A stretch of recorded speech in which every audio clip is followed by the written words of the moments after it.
So thank you, Sara, for agreeing to this mini interview for us to talk about, well, all things how people can do their own PR because people are swamped. People don't know where to start. People think they've got to pay for a huge agency. So I'd love you to introduce to us this morning how people can actually do their own PR, or what aspects of it can they do and what should they be passing out to other people. But I know you've developed a program called How to Do Your Own PR. So, welcome, Sara Tye, Redhead PR. Please tell us all about how people can do their own marketing and PR. Oh, thank you, Cheryl.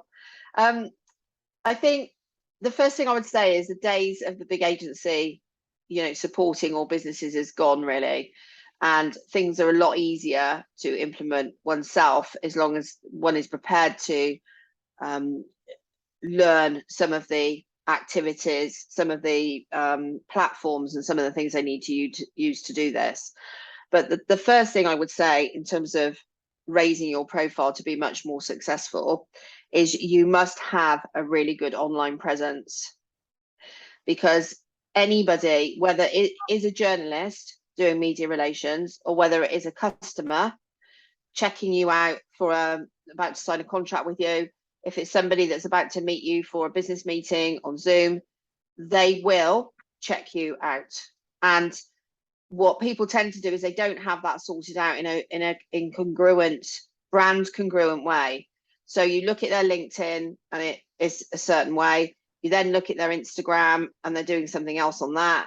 You then look at a Facebook and the whole introduction piece isn't sorted out properly. So you've got to have these links available to send somebody to very quickly.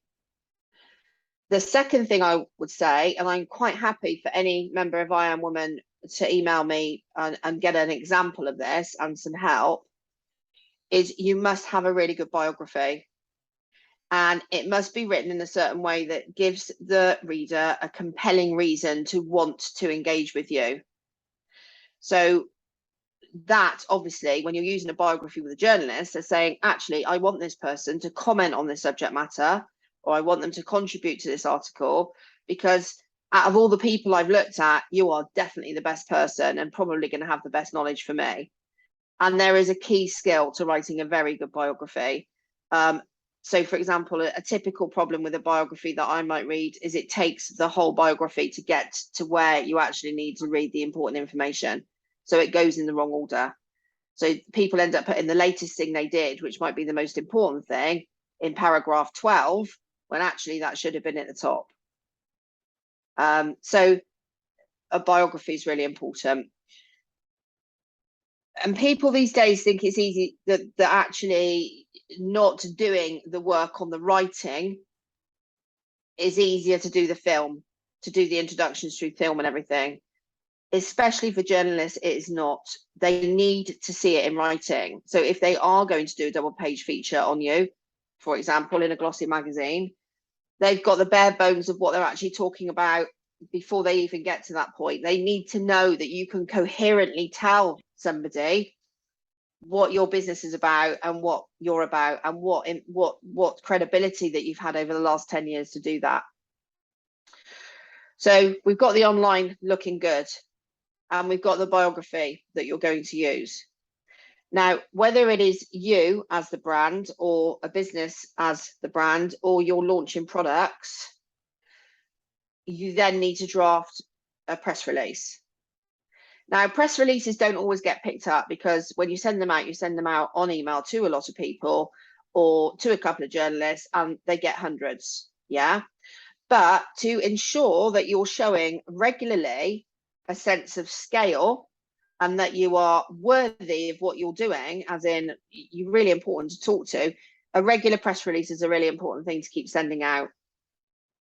So even for my business, I send out regular press releases, and it keeps you top of mind with the journalist. Now, they might not use that press release. Let's say it's a press release about, I've launched a new service. They might put that in a folder called new service launches, because in 3 months' time, they might be writing about service launches, but they're not writing about service launches right now. The same with a product for, say, a mascara. You know, mascaras might not be what they're talking about today, but it might be something they're talking about in 3 months. And people seem to think that everything has to be of an immediate response, but it doesn't. These things are about, and they're a numbers game. Sometimes they're about long leads. So actually, the press release is really important to keep you top of mind. It's really important to reach out to journalists that are key in your sector. So, for example, there will be editors that write about agencies that will be important for, say, for example, for me to keep in contact with. There'll be writers at the moment that write about coaches and trainers. So my Mastering Your Own PR course, I want to talk to that journalist about where I'm going with that, or my new one. So they're a priority relationship in your database. And reaching out to them and finding their email address and connecting with them on LinkedIn, and definitely talking to them on Twitter. People don't know that 30% of Twitter are journalists, the whole of Twitter globally. They don't mind at all. It's not scary. It's like people treat it like they do sales. They're like, oh gosh, I can't contact this person. They're just too big and they won't want to talk to me. But if you send them relevant information about what you're talking about because they're following it, then of course they're going to want to talk to you. And if you're doing a better job than everybody else, because within your competitor set you are excelling, then they're definitely going to want to talk to you. They might not want to talk to you today. They might want to talk to you in 3 months' time, but they'll put that in the folder of people I want to talk to about this subject matter. And literally, in the old days of journalism, these were folders in massive grey, filing cabinets, and there were hundreds of them. So there would be a file for Prince William, a file for Prince Harry, and anybody relevant or press releases or anything would just be going in. I mean, they probably had full filing cabinets in their own right. but they would have all the different subfolders. So charities they work with, who are the spokespeople? Because journalists haven't got time to wade around trying to find somebody, especially if it's a news breaking story and what you're doing is relevant to that. The other thing journalists are doing all the time is writing features, and features need a lot of cooperation from different people. And this is one place, and there are a set of services that come into your inbox that actually, as an agency, we buy the big subscriptions, but come into the inbox to say, I urgently need to speak to somebody on the 5 o'clock news tonight about mortgage issues today. And they will be bombarded, obviously, with the biographies and the links to their website and things. But it's the ones that go in first, and the ones that are the best, they'll go down them and they'll just go, actually, them, right, email back. Can you do the interview? It's at 6 p.m. And then you start getting involved in actually doing that. So there's always major opportunities, but there are a few foundation things that need to be done to enable you to raise your profile properly. And that goes the same for even if the customer was looking at you. Can I ask a question with regards to social media platforms? Yeah. A lot of women think they can choose which ones they're going to work with. Yeah. Right? Or have you got to have a presence again across them all? Well, if you do any reading right now, it is an omni-channel scenario, which means that people are coming into you from all different places. Now, there will be a core location where some of your audience may spend their time. So, for example, if you're an interior designer and people are wanting to get their houses refurbed, you're going to probably need to be on, of course, Instagram, but definitely Pinterest. And you might need to be on YouTube, because YouTube helps with the Google ranking for search. So I'm looking for an interior designer in Marlborough. That ranking would be helped a lot more if you had a really top of the range YouTube channel. So I generally, there's a core of social media platforms for every client. So for example, yourself, you'll have a good LinkedIn. You definitely have an audience that are probably on Instagram. Some of those ladies will be on Facebook with their own businesses, for example. They'll be in Facebook groups that are really important. Some of them will be Pinterest. Definitely needs to be YouTube. Yeah. So what happens is people get overwhelmed because there's like 15 different things they need to be doing every day. But what I teach and what I do is make people understand that this is just a routine piece of activity that they need to be doing. And it is only when you get into a good habit can you then just make this like normal everyday life, rather than, oh my God, I've got to do a piece of footage today for something. So what does that routine look like?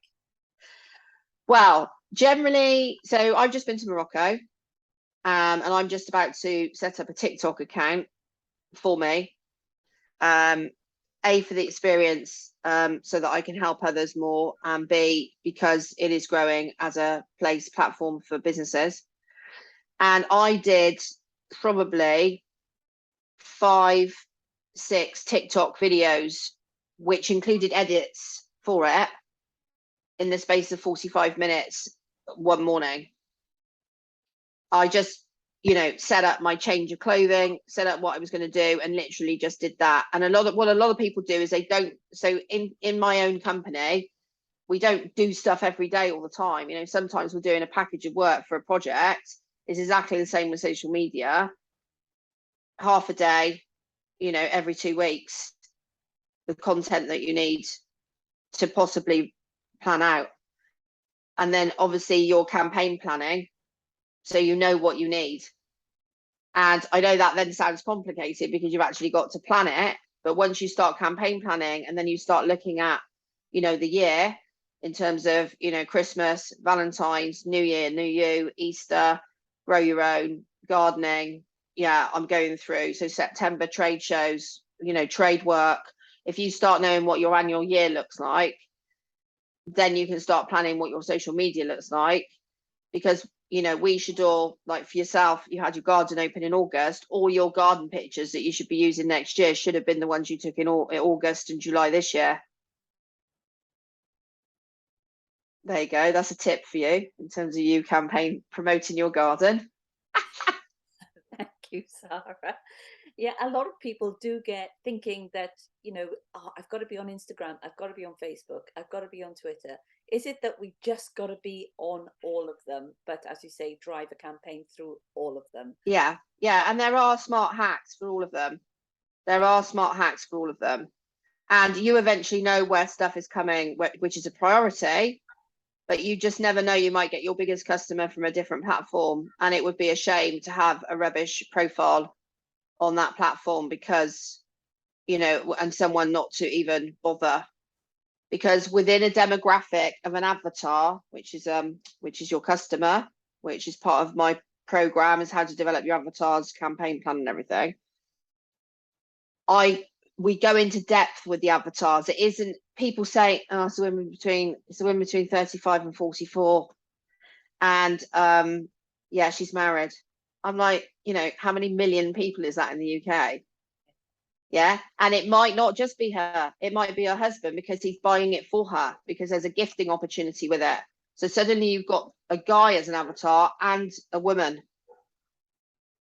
We've been talking in I Am Woman a lot about profiling your customer. Yeah. Recognizing quite a lot of detail has to go into to get this profile right. Yeah. You're just marketing to the wrong people. So what advice could you give people on getting that profile bang on? Wow. So we would use everything from media packs of magazines. They're usually on the site. So if you went to Red magazine, they've generally got a media pack on there with the type of women that would read Red, which helps you then use their demographic information and understand that Red magazine is a target for you, for example. When you understand more about that, you can actually look at groups and see, groups on Facebook to see what type of woman. I'm just using the women as an example at the moment because they are the biggest consumer. I use ONS research, from the government website, because there's statistics on there. So one statistic is that most businesses across the UK spend at least £3,000 a year on consultants. So that means that if you're a consultant to a business, there's £3,000 generally up for grabs to use it. So people don't look at ONS to see who's got gardens, who hasn't got gardens. You know, there's no point targeting Telegraph Hill in Brixton for gardening because it's all flats. But you would target them for balcony. Interesting. That it goes into that detail, yeah.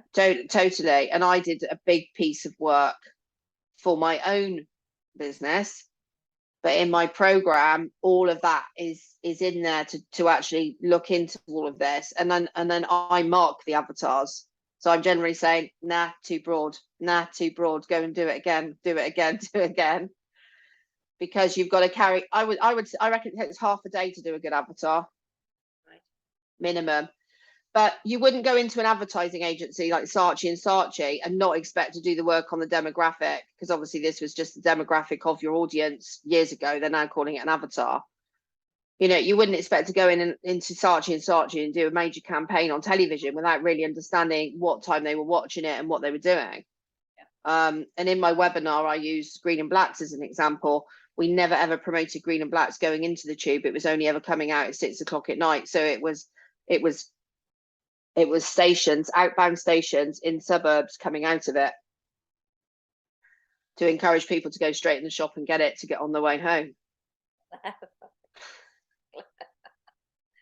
And so once you have worked out this avatar or customer profile, whatever terminology you put to it, how do you work out the best methodology then to start marketing to that ideal avatar? Oh, wow. That's a huge question. I can probably only give you a few ideas right now. You definitely need to find where they're hanging out, basically. And that includes physical, So if you're a woman that sells to women of certain types of businesses, then you just need to go on Eventbrite and pluck up the courage to go to lots of events that you've never been to before, but make sure they're the right ones.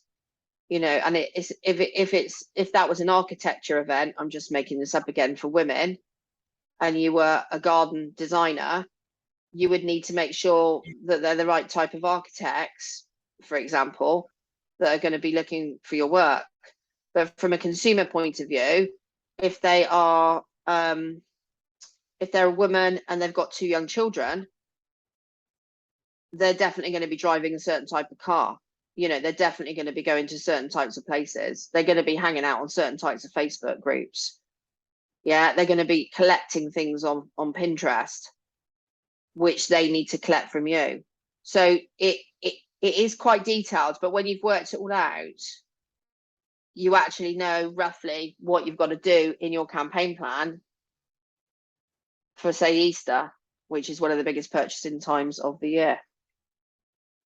So can you tell us a little bit more about, why have people stopped going out in a physical sense? Because, a lot of people think they're marketing just by sitting down and doing their blog posts. Yeah. So what's going wrong there?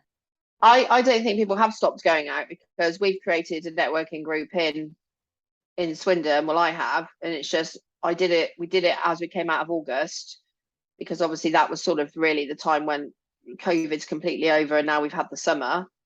And I just said it was a coffee and catch up, and we had like 20 people turn up. And then we've got another drinks in Christmas, and I think there's already 20 people confirmed, but it'll be larger, and you're quite welcome to come, or any ladies are welcome to come to that. So I don't think it has stopped. I think it needs a lot of momentum being built, because people have really missed the face-to-face, and business is done face-to-face. I did a lot of business a couple of weeks ago, all face-to-face. But you've got to do both. So what you then say is, well, I've got my revenue stream online, I've got my revenue stream from the people I'm building relationships with, and you need to look at it as a set of activity, which is bringing in different types of leads and different types of sizes of client and different relationships. And not just one massive bag. We talked about the perfect bio, getting the perfect or near perfect bio, and getting your articles and features in front of editors.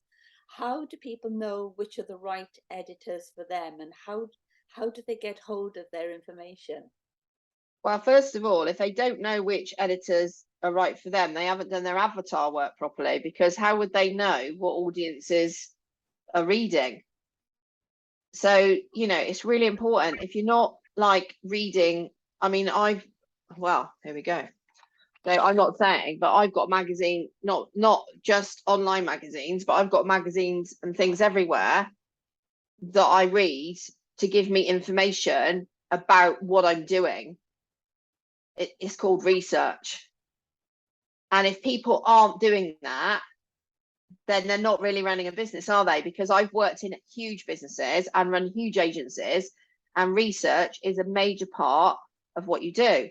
So I have got research of 500 businesses who were asked about 20 questions between the size of the business and how long they've been running, etc. And I asked them a whole set of questions, from what do they find difficult, where are they going, blah, blah, blah. Now that is quite a good primary sample of a set of businesses, yeah. And it cost me some to get it done, but I've got it. There is absolutely no debate that what I am doing with my program is completely correct for the size of business that I work with, or solopreneurs. But some of those people that filled in that survey have been running for 10 years and were still having a problem with sales and marketing. But I know that. So I know that if a business has been running for 5 years and is not a startup, it's still having problems with sales and marketing. And why do you Yeah. think people have so many problems connected with sales and marketing? Because they don't make enough effort. When I used to run Green and Black's chocolate, the FD of Green and Black's, who was the top VC, he used to say to me, there's only one job for a CEO or a founder, and to be quite honest, is sales and marketing. But they all end up working on the operation all the time, and that's why they fail. And why do they want to do that? It's like a hot potato, sales and marketing, and people just want to pass it on to the next person because It's just easier to do the other job. yeah. So I would say I had a conversation a couple of days ago with someone I had a call with, who's struggling with getting her agency off the ground, but she's got an unbelievable product and she's ex-Archie. I said, look, just go and get a job then. Let's stop this conversation. People don't If you don't want to do the sales and marketing, just go and get a job, because you don't want to be spending thousands of pounds every month on sales and marketing, which actually is quite simple. You just got to put the effort in to do it. So I know if I don't do any sales and marketing, I don't have any customers. And I know if I do sales and marketing, I have customers. When I had a restaurant, I know, and a takeaway, Mexican, I know that if I leafleted the Mexican takeaway, we would have people come through the door. If I didn't leaflet, they wouldn't come through the door. So what stops people then? Is it just something in their psyche where they're just They need to learn it. right? They need to learn it. So I, with my Mastering Your Own PR program, which is 90 videos, I consulted 200 people who were struggling online, and I had 600 coaching calls Wow. in 1 year. And I have 60 testimonials of everybody, and it's changed their life. And one of the fashion designers that did my course said to me, she said to me, Sara, your course is the best course I've ever done. And believe you me, I've done a lot of courses, because every single person that comes to me has done a lot of courses, and I don't want them to do any more courses, because they're doing a course here and a course there, and it all needs to join together. And it's sort of that congruency that's missing, even to the point that people even don't get their logos all sized all differently. They don't get a logo for the top of a YouTube channel, and then one that's square for Instagram picture. I'm not talking about the round one, I'm talking about the picture. They just don't even resize stuff. But once you've resized it, you don't need to resize it again. So you might say to yourself, oh my God, I've got to resize everything. But you only need to resize it once. But it's the detail, isn't it? And some people just don't want to do the detail. I think everybody does it in the end. I've had people that have been really, really bad when I've spoken to them, completely overwhelmed, giving up. maybe even on the verge of, being depressed, quite. And I'm like, it's just one step at a time. You literally do one thing at a time. And I deliberately did videos, and this is another thing for women, especially, we're all running around doing those things. So I can't sit all the time in a group conference thing, learning and just making notes and all of this. So they're all on video. So you can watch 2 minutes and then pause it and go and do the washing up and come back and put it back on again. And you can do it while you're going along. So you can change your Instagram to how it should be while you're doing the course. Right, fascinating. I've seen you though, Sara, in action. You're amazing, because I can remember you coming to an I Am Woman, or way back when, and you used the opportunity to run a survey of people when they were coming in. I was thinking, wow, she's turned coming to a meeting into running a survey. And before you'd left that night, that survey was live and online, and telling people something else about what you did based on your survey. I thought, wow, that's amazing. It was like watching magic happen. Yeah, I advise all clients to try and get survey stats when they go do events or talks. So what are some of the surveys you created then by Oh going? my gosh. So for example, if you're at an event presentation and you're talking about sustainability, you can say to everybody, can everybody put their hands up, please, those who've actually in the last year implemented a sustainability policy. And if no one puts their hand up, nearly 100% of the attendees hadn't even implemented a sustainability policy. So that's a bit of editorial. Yeah, it's a news angle. Fantastic.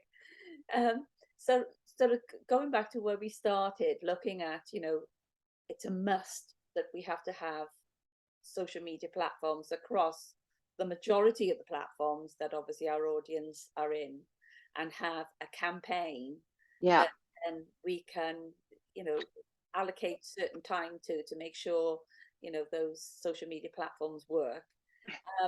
Something that's playing on my mind when you talked about, knowing your customer avatar, your customer profile, and then finding a magazine that almost like fits that same avatar. Yeah. And sending for their media pack, because they will have done a lot of work. What would we find in that media pack? Well, the media packs are generally online, so you can just download them. Okay. Everything from the demographic of the person who reads it right through to the type of features and everything they do. So it's like a whole overview, because what it is trying to persuade an advertiser to spend £1,000 on a page, Right. and they're going to get an outcome from that. Because I know you used to promote all businesses having their own media pack, so it'd be a good copy as well. I have clients that I coach, teach, who are influencers. So I've helped them become an influencer, even though they're also a business. So Vicky has got 50,000 YouTube subscribers, which she gets paid for now. She only had one to start with, and this is what I keep telling everyone. And in fact, she does the YouTube influencer training in my program. And she is now has her own media pack, because obviously she can talk to other brands about collaborating. Fantastic. So like I Am Woman, the collaborations with I Am Women would have a media pack, and this is what they get for their outcome of being related, having a relationship with you. And how do you get over with women them not wanting to be visible? Because a lot of women just don't want to be visible. So how can you run a business and do all this stuff if you've got hang-ups around visibility? I'd have to say, get a job.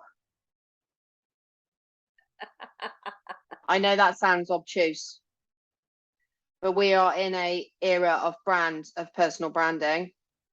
And I would say generally, in order to maximize what you're doing, you've got to be associated with what you're doing. I'm not saying in the future you might not be, but in the end, you'll probably end up doing a TED talk anyway if you're that successful. So, you're going to become high profile anyway by the fact that you're doing. I mean, if you've got a different scenario, like a partnership business with partners or a different type of structure, there may not be so much priority on you. But I think if you just keep seeing faceless brands, talking all the time at you, there's just no soul with it. So even the staff have to start promoting what they're doing, if you see what I mean, and the team. So I would probably say I don't think, unless you work for somebody else, so you might supply somebody else instead because you don't want to be visible, you'd have to restructure the business so that you had something or some people or somebody that was visible on your behalf. So you'd be better off being a B2B, a wholesaler, for example, rather than a supplier of widgets rather than the widget business. And how can people start to become visible in a sort of non-threatening way and perhaps build it up? Just practice. So I have an artist that I'm working with. She wouldn't do lives and she wouldn't do video. So she sends them to me on WhatsApp. And then she puts them up. Right. Why And did she? she's just done 6,000 from the work we did. And she's only been working with me 6 weeks And because what? she'd lost all her confidence. Yeah. So why did she send it to you to WhatsApp before it got? Just practicing, because she's obviously, it doesn't matter, does it, whether she sends it to WhatsApp or posts it up? She's still done the video. It's just the thought of the video where it's going. Right. But actually, that's not the issue. The issue is just do the video and then send it to me in WhatsApp. You might as well post it on Instagram. Yeah. That's funny. And so how did she build up from sort of starting to do this video? And what camera did she use, and what bits? Oh, that's another huge question. Okay. But yeah, I mean, I'm not trying to sell the course. They're part of the course. It's all about all the cheap, frugal things you can do. Right. Because you know me, I'm not one to be spending thousands of pounds of money. I've always been frugal. I worked for Anita Roddick at the Body Shop, who was the most frugal CEO that ever walked the planet, and she was exactly the same as me. I'm a gardener, so yeah, I don't believe in spending a lot of money, but there are certain techniques and things that you can do to make videos so much better. One of them is getting one of these, which a lot of people have now, which has got a light on it to obviously brighten your face. And I've got a light here, as you can see, because I'm not by a window for Zoom, especially if I'm recording a testimonial or something. And then I've got as much light coming in over here as well. And then I've got a light in the background. So lighting is really important. I've also got different microphones depending on what I'm recording. So this is if I'm recording a training program. So tell us about this program you've developed then. And I know you're going to come and talk to us in Iron Woman about it. Yeah. So in March 2020, I realized, because I went through 2008, there was going to be a lot of businesses that were going to be in crisis mode. And plus we were going remote, and my business has been virtual for 8 years, 9 years already. So I use a lot of technology to run it. So I started to put together what they call a funnel. So one of the things in my training is how to run a funnel, and the types of funnels that you can have. And I'll probably put together funnel training in the end, which will be another huge program. Not huge, but a program. Anyway, so I set up the funnel and I set up an ad, and I put that ad out on Facebook and Instagram. And in the June, I had my first customer. And when I had my first customer, I then wrote the program. So I was writing the program weeks ahead of the person that was doing the program. And then within 2 days, I had a second person. And then in the end, 60 people bought the program and were running through the program at different stages. And I created 90 videos onto a platform to teach people how to do everything from brand, the offering, avatars, competitor analysis, in depth, right through to how to run a campaign, what technology to use, all the different social medias, how to work with the media. And each one there's a module, and each one has like 10 or 20 videos in it, depending on the size of the module subject. Some videos are 5 minutes and some videos are 45 minutes. Some videos teach somebody how to set up a proper Facebook Facebook Business Manager and everything. And some videos are more complicated because they're to do with how you would do a reel, for example, a very good reel. But they're all in there just in case, because I have a lot of people that don't have all the social media set up properly. So they're running them, but they're actually not running them properly even. Why is that? Because they just set them up, and no one's taught anybody how to set up a proper Facebook Business Manager account. You know, once you start doing a bit more complicated work with Facebook, if your business manager's not set up properly, they will potentially take your Facebook account down. There was a whole swathe of them taken down in 2021, millions of accounts, including mine. Mine was offline for 5 weeks. Wow. Because I can remember you talking to me about, your Facebook Manager account, and talking about switching business on and switching business off through it as well. Yeah, that's right. Yeah, and you've got to have the VAT number in there. It's all got to be congruent. If it goes to the wrong website, they'll question it, because they're trying to stop fake news, porn, arms, drugs, suicide. So, people are very fake about what they do. So that's just one example. And then I coach people one-to-one. So they submit their information to me, and then I check it, or red ink it, or audit it, or tell them what else they've got to do. And then when we have a coaching session, they say, actually, I've got a bit of a problem at the moment. How do I do this? And I'm like, oh, we do it like this, that, and the other. So they've got someone to ask. And how long is the program for? So in the height, I was getting through people through in 16 weeks, and it was a bit of a sort of boot camp. I'm going to get you through this, whether you like it or not, because people tend to procrastinate and things. But because they were accountable to me, they had to do the work. I added in some more modules, and I've extended it. So now it's for 6 months, and people can pay, installments and things like that. But it just means that if they have a little bit of a couple of weeks where they can't do anything, they can catch up. How do you think accountability is when people are setting up and growing a business? Well, I am my own accountability person, and you can tell by the way I speak that I roll out of bed in the morning and I'm motivated to get everything done, and I've got to get it done, because I am a growth business, a growth person, and I know how long things take with lead times and lag. So, if you don't start now, September, October, if you don't start now, in the end, it's going to be October. It's going to be September 23 before you get anything off the ground. It really does. Because when you get into May next year, it starts to drop off in terms of the business cycle. So people don't get started till February 2023. And then they wonder why they only had really 3 good months or 4 good months of doing anything.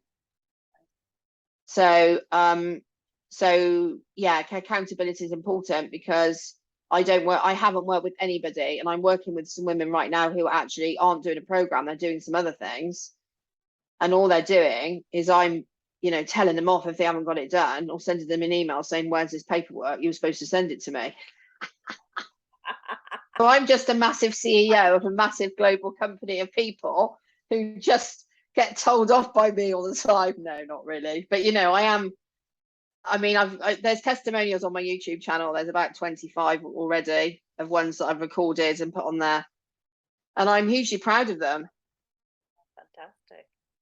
So I can't wait for you to come into a full. Yeah, I can't wait. Woman.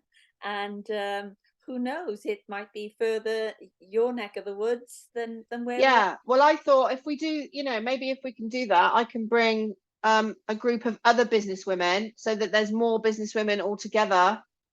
Be fantastic. Group networking, because the bigger the better. And obviously, the UK is your target audience, and once you've nailed the UK, you should be able to go global, especially in English speaking markets.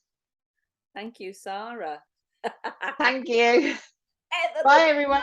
Sara, thank you so much for this morning. Thank you so much. I'm just going to switch us off record and look forward to seeing you at one of our I Am Woman events. Thank you, Sara Tye, Redhead PR. Thank you.